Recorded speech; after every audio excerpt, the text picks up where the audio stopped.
Salutare tuturor! Astăzi vreau să fac o prezentare a navomodelului Catch X Max, cel mai mare și cel mai performant model din portofoliul Ripton.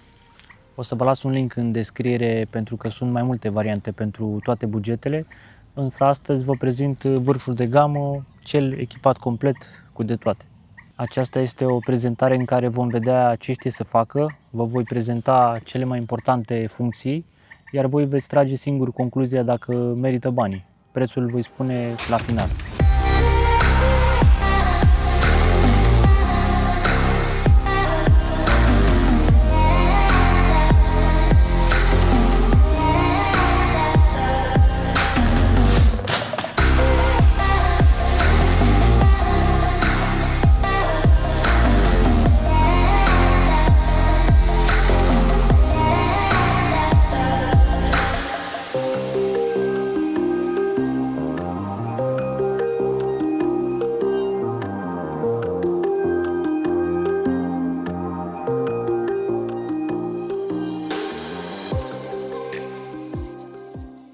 Deși este un navomodel cu de toate și pare desperiat pentru cine nu a folosit niciodată așa ceva, vă spun că interfața este foarte bine optimizată și totul are o logică, este ușor de înțeles.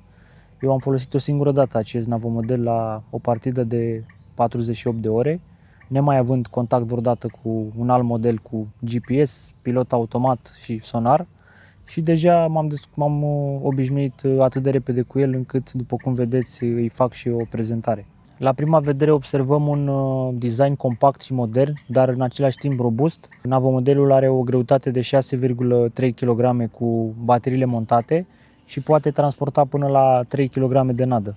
Unul dintre cele mai interesante aspecte este integrarea cu aplicația Ripton Boat. După conectare putem controla navomodelul direct din telefon. Putem salva puncte, consulta istoricul locațiilor și beneficia de funcția de întoarcere automată la punctul de plecare printr-o simplă apăsare de buton.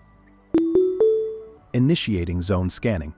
Catch X Max este dotat cu sonar integrat, iar informațiile despre adâncime și structura substratului sunt afișate direct în aplicație. În plus putem genera o hartă subacvatică a zonei pe care pescuim, lucru extrem de util atunci când căutăm praguri, platouri sau alte structuri interesante. Pentru plantare, navomodelul dispune de un compartiment de nadă și de un sistem independent de eliberare a cărligului, ceea ce oferă un control foarte bun asupra plasării monturii. Putem să introducem montura direct în cuvă și va fi eliberată odată cu nada, sau putem să atașăm cărligul în acest sistem din spate de eliberare și să plasăm independent față de nada din cuvă.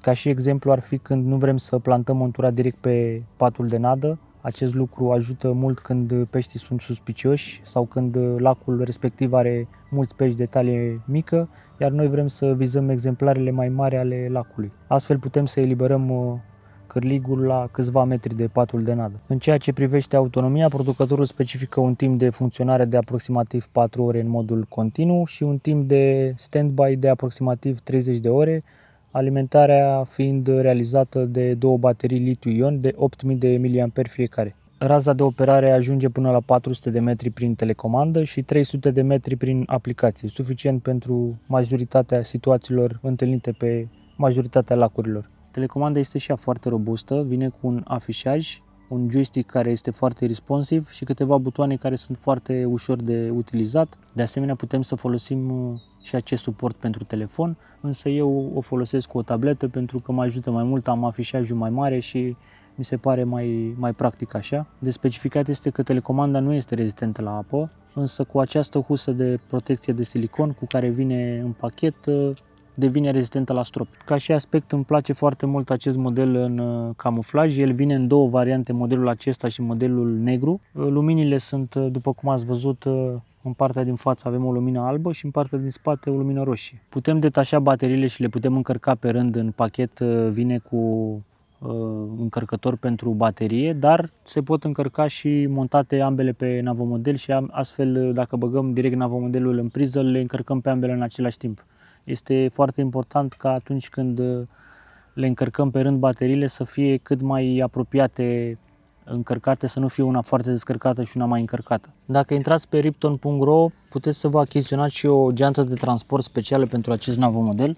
Este o geantă foarte calitativă în care încap absolut toate obiectele cu care aceasta vine în pachet. Cutia pentru telecomandă are un compartiment separat, la fel și cutia pentru încărcătorul de priză care încarcă direct navomodelul. Avem 4 antene, 2 care se atașează pe telecomandă și 2 pe navomodel și încărcătorul care încarcă separat fiecare baterie. În pachet mai putem regăsi și 2 elici de schimb și un șnur în care putem să ne agățăm de gât telecomanda. Tot în pachet regăsim și un suport pentru telecomandă pe care putem să-l atașăm la un trepied. În continuare să vedem cum se prezintă pe apă, cât de precis este GPS-ul, cum funcționează sonarul integrat și dacă toate aceste funcții își fac treaba în condiții reale de pescuit. Haideți să-i dăm drumul să vedem ce poate face navomodelul Catch X Max. După cum vedem în aplicație, ne arată cele 3 puncte pentru că am 3 lansete pe care le-am setat din telecomandă după ce am scanat, pe care le-am ales eu, dar dacă intrăm aici pe punctul din dreapta, ne arată, vedem alte pictograme. Aceste pictograme sunt puse automat după ce navomodelul a scanat zona și a găsit el singur niște puncte de interes. Vedem că dacă dăm click pe fiecare, ne apare numele, adâncimea, 3,4 metri și o poză. Dacă dăm click pe poză, vedem ce zonă de interes a găsit el. Vedem că este un platou aici, înainte de un prag și ne arată și niște pești.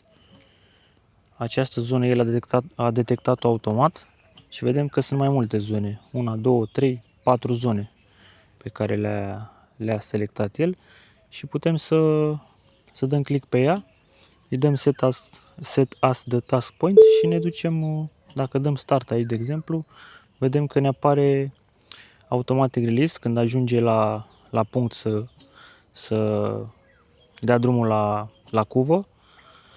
Automatic hook casting, dacă am pus cârligul pe acel dispozitiv din spate, să le elibereze și pe acela. Și apoi, dacă bifăm și auto-return, după ce face toate astea, se întoarce și singur la home point. Noi momentan nu o să dăm la acest punct, pentru că o să urmeze să plantăm lanseta numărul 3, pe care aș vrea să o duc la punctul C. Haideți să facem și lucrul acesta. Iau montura.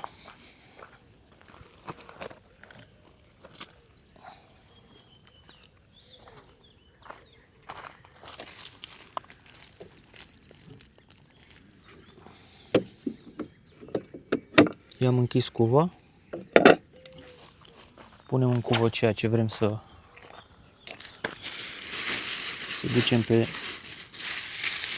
vadul dorit. În cazul meu niște boilesuri de 24 de mm. Dăm pick-up-ul jos. O să pun un prosop pentru că mă ajută pe această cale. Mulțumesc lui Ionel de la Marele Pescar pentru pont. E foarte bună metoda asta de plantare. O să pun navomodelul pe apă și o să-l duc puțin mai în față în modul manual, pentru că după cum vedeți e puțin mai problematic aici cu apa crescută și nu vreau să-mi bagi firul pe un colț al pontonului sau să-mi încurce celelalte lansete. O să ies puțin din zona asta, manual.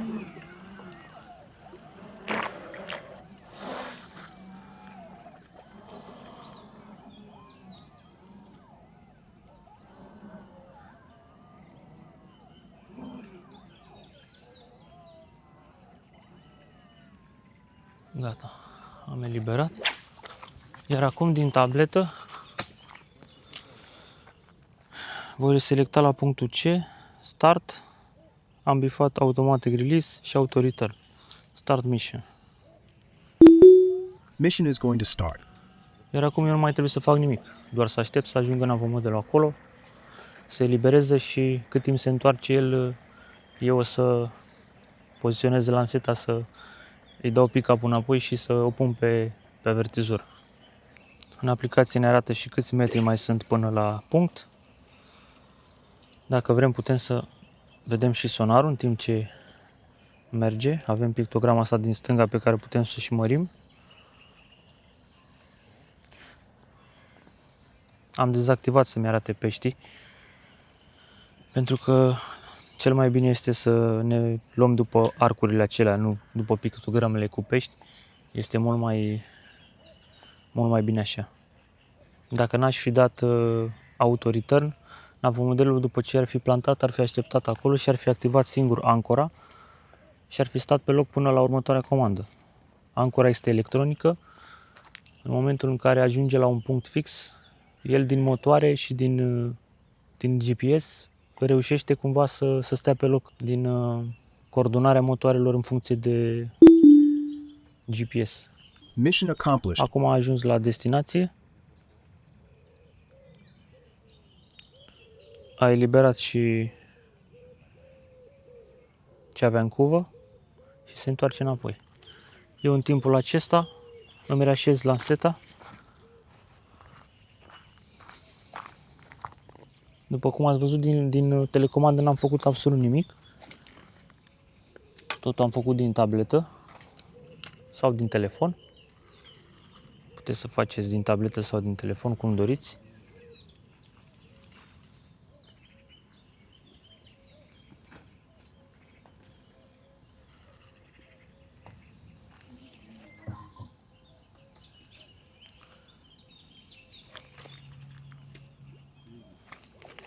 Doar că trebuie să aveți grijă când se întoarce navomodelul să nu ia firul. Tocmai de aceea e foarte bine să pescuiți cu vârfurile lansetelor în sus și să-l urmăriți când se întoarce să nu ia firul. Tocmai de aceea când se întoarce, eu iau telecomanda, mă uit pe fir și dacă văd că vine prin fir, țin apăsat pe butonul Enter, i-am anulat comanda și vin eu în modul manual. Acum el venea bine, dar a fost un exemplu ca să vă arăt că puteți anula oricând, orice comandă dintr-un simplu buton. Butonul Enter, dacă ținem apăsat pe el, se anulează orice comandă și intră în modul manual.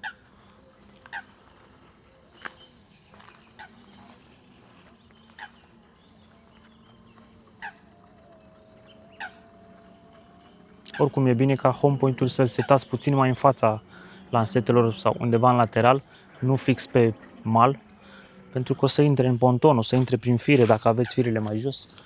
Și cel mai bine este să vă puneți la 7-8 metri de lansete într-o parte, home point-ul, și de acolo să veniți cu ea în modul manual.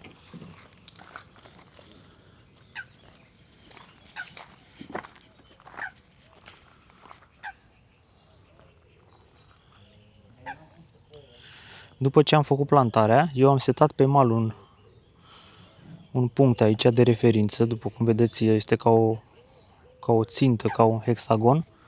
Iar atunci eu trebuie să pun navomodelul fix pe acel loc pe care l-am setat la începutul partidei, pentru ca navomodelul să știe că eu l-am așezat pe acel punct. După cum știți, GPS-ul nu este exact, se mai poate decalibra pe parcursul partidei, mai ales dacă aveți o partidă mai lungă, iar faptul că îl punem acolo, îi spunem navomodelului că noi l-am pus de fiecare dată în acel punct. După cum vedeți, este pe verde, aproape pe verde, se mai poate câțiva centimetri decalibra și întotdeauna, ca să vedem că este unde trebuie, dăm fix deviation, îi spunem navomodelului că l-am pus pe verde și el este setat acolo, pentru că astfel rămâne o calibrare foarte precisă și la celelalte puncte pe care le-am setat. Dacă el știe acum că este pe zona verde, este și lui mai ușor să nu aibă abatere foarte mare la punctele setate. De asemenea, putem să intrăm în log și să vedem harta pe care a scanat-o.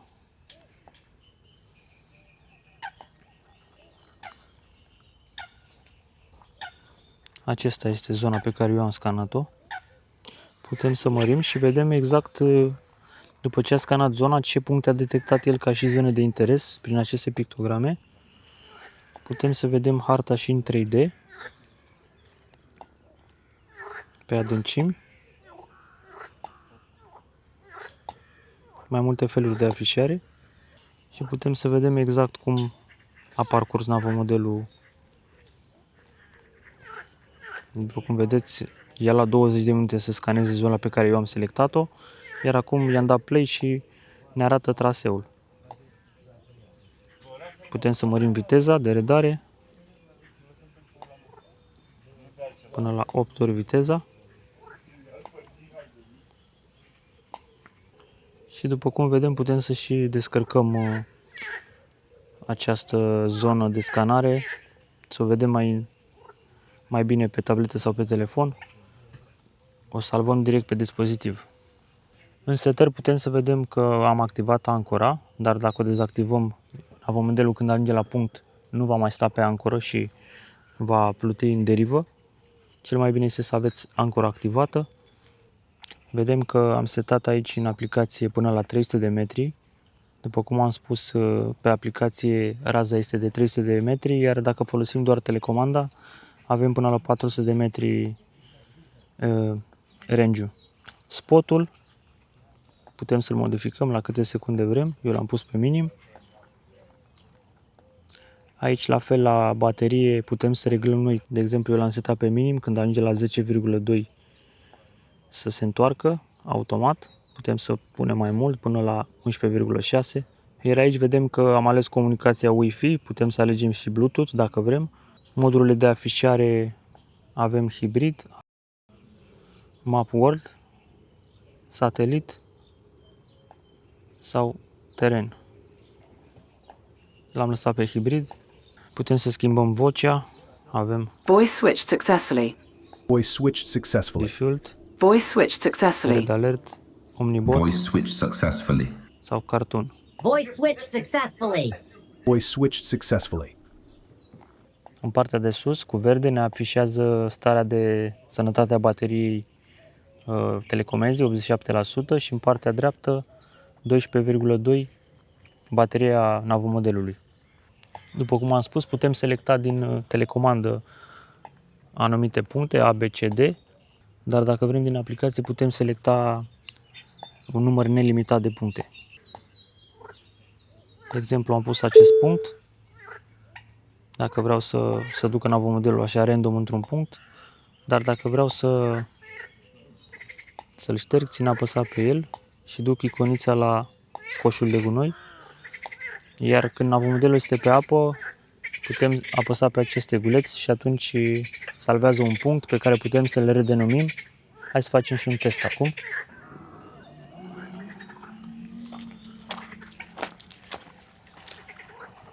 Să spunem că vrem să căutăm o zonă, activăm și sonarul. De exemplu, vrem să plasăm pe acel platou, activăm ancora. El în momentul ăsta stă pe loc. Și acum din acest steguleț selectăm ca și punct.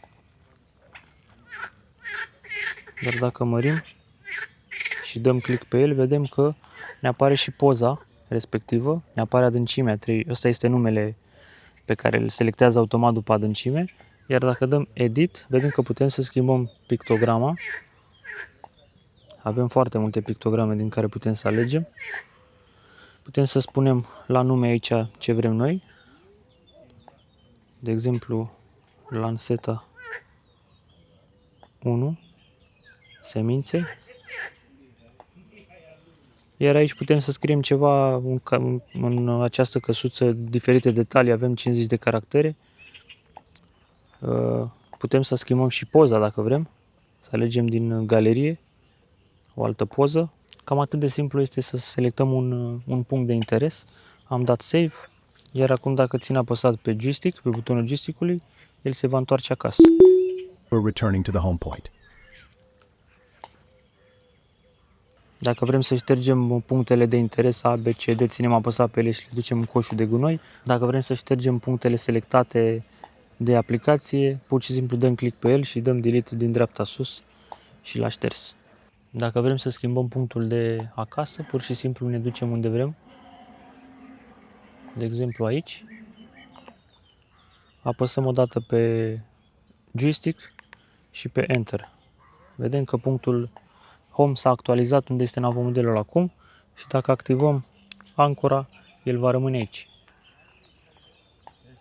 Din motoare calibrează să stea pe loc indiferent de dacă este vânt, dacă sunt valuri. și după cum vedem face o treabă destul de bună. Haideți să-l și vedem mai de aproape.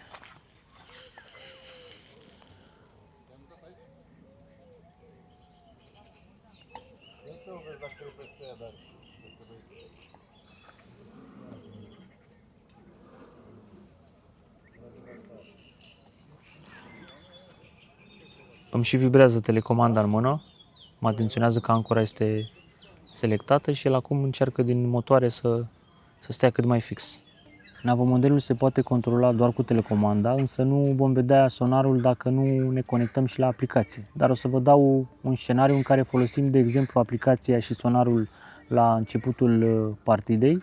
Scanăm zona, găsim 3-4 puncte de interes și le salvăm. Apoi, dacă nu vrem să căutăm cu sonarul alte zone și rămân aceleași, pentru că probabil au fost productive, nici nu mai este nevoie să deschidem aplicația. Facem totul din 2 clicuri direct de pe telecomandă. Că tot vorbim de telecomandă, mi-mi place foarte mult cum arată și cum se simte în mână, iar acel ecran integrat oferă foarte multe informații despre tot ce se întâmplă în timpul folosirii. Arată traseul, lungimea până la punct, timpul rămas și așa mai departe. Îmi place că și vibrează în momente cheie, de exemplu atunci când a ajuns la punct, a descărcat cuva sau în momentul în care bateria la navomodel este pe terminate. Telecomanda nu este rezistentă la apă, însă cu această husă de silicon cu care vine în pachet devine rezistentă la stropi. Referitor la autonomia navomodelului, putem seta noi nivelul cel mai scăzut posibil, iar când acesta va atinge acea valoare, va considera că bateria este aproape goală și trebuie să o bagi la încărcat. Ea nu va rămâne niciodată pe lac fără baterie. Are un sistem foarte inteligent care își dă seama dacă mai poate face plantarea sau nu și întotdeauna va avea baterie să se întoarcă la HomePoint. Telecomanda este foarte ușor de utilizat, are autopilot, butonul de HomePoint este foarte simplu de setat, se apasă pe joystick și apoi se apasă pe Enter. Avem butonul în care schimbăm între punctele pe care le-am setat ca navomodelul să poată merge acolo, setăm un punct dintre A, B, C, D, apoi se apasă butonul care duce navomodelul acolo. Avem un buton care eliberează nada și cârligul din spate independent. Dacă apăsăm o dată va elibera doar cuva, dacă apăsăm pe acel buton de 2 ori va elibera cârligul din spate, iar dacă ținem apăsat le va elibera pe amândouă în același timp.